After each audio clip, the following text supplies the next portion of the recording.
역대하 22장 1절에서 12절까지 말씀을 함께 교독합니다.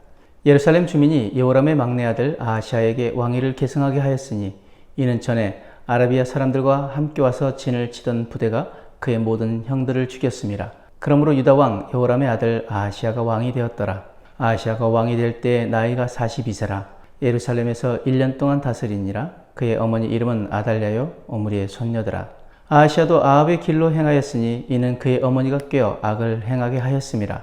그의 아버지가 죽은 후에 그가 패망하게 하는 아합의 집의 가르침을 따라 여호와 보시기에 아합의 집같이 악을 행하였으니 아하시아가 아합의 집의 가르침을 따라 이스라엘 왕 아합의 아들 요람과 함께 길랏 라못으로 가서 아람 왕 하사엘과 더불어 싸우더니 아람 사람들이 요람을 상하게 한지라.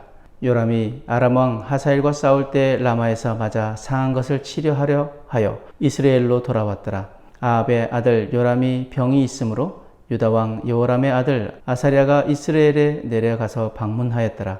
아하시아가 요람에게 가므로 해를 입었으니 이는 하나님께로 말미암은 것이라. 아하시아가 갔다가 요람과 함께 나가서 님시의 아들 예후를 맞았으니 그는 여호와께서 기름을 부으시고 아합의 집을 멸하게 하신 자이더라. 예후로 하여금 아합의 집을 심판하게 하실 때 유다 방백들과 아하시아의 형제들의 아들들 곧 아하시아를 섬기는 자들을 만나서 죽였고 아하시아는 사마리아에 숨었더니 예후가 찾음에 무리가 그를 예후에게로 잡아가서 죽이고 이르기를 그는 전심으로 여호와를 구하던 여호사밧의 아들이라 하고 장사하였더라.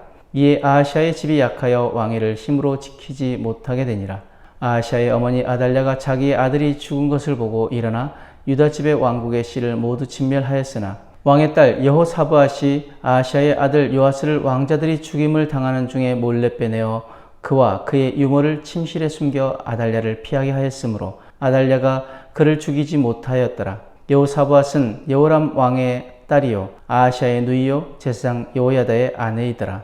요아스가 그들과 함께 하나님의 전에 6년을 숨어 지내는 동안에 아달랴가 나라를 다스렸더라. 우리가 인생을 살아가다 보면 선택의 길목에 자주 서게 됩니다.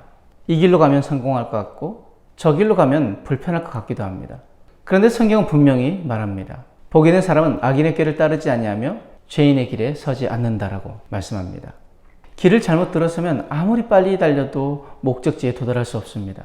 오늘 본문에 나오는 아하시아는 왕의 자리에 올랐지만 바른 길 대신 악인의 길을 따라갔습니다. 그 결과 자신뿐 아니라 나라 전체를 위기에 빠뜨렸습니다. 오늘 말씀을 통해 우리를 돌아보고 다시 하나님께서 원하시는 바른 길로 돌아오는 은혜가 있기를 원합니다. 본문 말씀을 보면 아하시아는 왕위에 오른 후 다윗의 길을 가지 않았습니다. 대신 북이스라엘 아합 왕가의 길을 따라갑니다. 그래서 3절은 이렇게 말합니다. 아하시아도 아합의 집의 길로 행하였으니 이는 그의 어머니가 꾀어 악을 행하게 하였음이라. 하나님은 아하시아에게 은혜를 주셨습니다.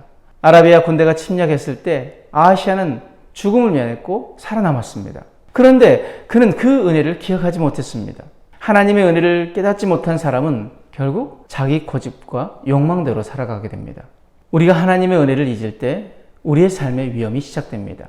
그러기에 우리는 오늘도 우리를 지켜주신 하나님의 은혜를 기억하고 감사하는 자가 되어야 합니다. 아하시아가 악한 길로 들어서게 된 데는 어머니 아달랴의 영향이 컸습니다. 아달랴는 북이스라엘 아합의 딸로 우상 숭배와 악행을 자연스럽게 아들의 삶에 심어주었습니다. 잠언 22장 6절은 이렇게 말씀합니다. 마땅히 행할 길을 아이에게 가르치라. 그리하면 늙어도 그것을 떠나지 아니하리라. 무엇을 말합니까? 부모의 가르침이 아이의 일생을 좌우하게 되어진다는 것입니다. 오늘 우리는 가정에서 자녀들에게 어떤 가르침을 주고 있습니까? 세상적인 가르침입니까? 아니면 하나님 말씀을 자녀들에게 가르치고 있습니까? 부모가 하나님을 사랑하는 모습을 보여줄 때 아이도 하나님을 사랑합니다. 부모가 말씀을 가까이 할 때 아이도 말씀을 가까이 합니다. 부모가 예배를 소중히 여길 때 아이도 예배를 소중히 여깁니다. 우리의 삶이 믿음의 본을 보이므로 우리의 자녀들 또한 그 믿음의 길을 잇는 복된 통로가 되어지길 주님으로 축복합니다. 아하시아는 외삼촌 곧 이스라엘 왕 요람의 요청을 받아 아람과의 전쟁에 동참합니다. 그러나 그것은 하나님이 기뻐하시지 않는 동맹이었습니다. 그 결과 그는 예후의 칼에 맞아 죽음을 맞습니다. 이 장면을 보면서 우리는 여호사밧 왕이 선견자 예후에게 받았던 책망을 떠올립니다. 19장 2절에 여호와를 미워하는 자들을 사랑하는 것이 옳으니까. 그런데도 아하시아는 조부 여호사밧의 실수를 반복했습니다. 여러분, 인간관계 때문에 정 때문에 불의에 동참하지 마시길 바랍니다.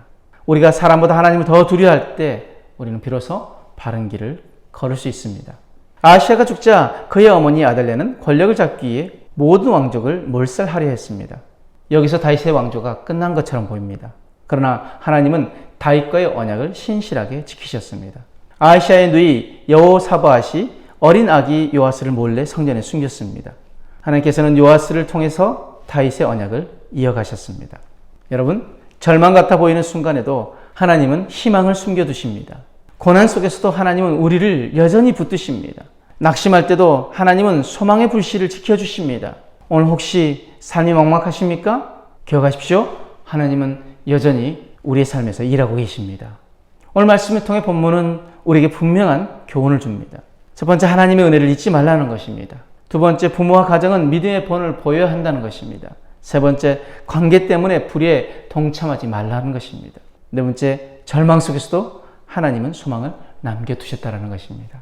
여러분, 우리는 길을 잘 선택해야 합니다. 아하시아는 잘못된 길을 선택해 짧은 생애를 마쳤지만 하나님은 다윗의 길을 지켜가셨습니다. 이제 우리는 자신에게 질문을 던져야 합니다. 나는 지금 어떤 길을 걷고 있는가? 나는 자녀들에게 어떤 길을 보여주고 있는가? 혹시 나는 관계와 눈치 때문에 불의에 동참하고 있지는 않는가? 우리가 이 질문 앞에 바로 서야 하고 우리 자신을 돌아봐야 할 줄 믿습니다. 오늘 말씀을 가지고 우리는 이렇게 결단하길 원합니다. 첫 번째, 하나님의 은혜를 잊지 않고 감사하며 살겠습니다. 두 번째, 내 가정에서 믿음의 본을 세우겠습니다. 세 번째, 사람이 아니라 하나님을 더 두려워하며 바른 길을 걷겠습니다. 이 결단이 오늘 우리 안에 있기를 원합니다. 여러분, 하나님 오늘도 바른 길로 우리를 부르고 계십니다. 그 길은 좁은 길일 수 있습니다. 그러나 생명의 길이고 소망의 길입니다. 오늘 말씀 붙잡고 다시 한번 바른 길로 걷고 있는가 자문하며 하나님이 기뻐하신 길로 담대히 나아가는 저와 여러분들의 삶이 되어지길 주님의 이름으로 축복합니다. 아멘.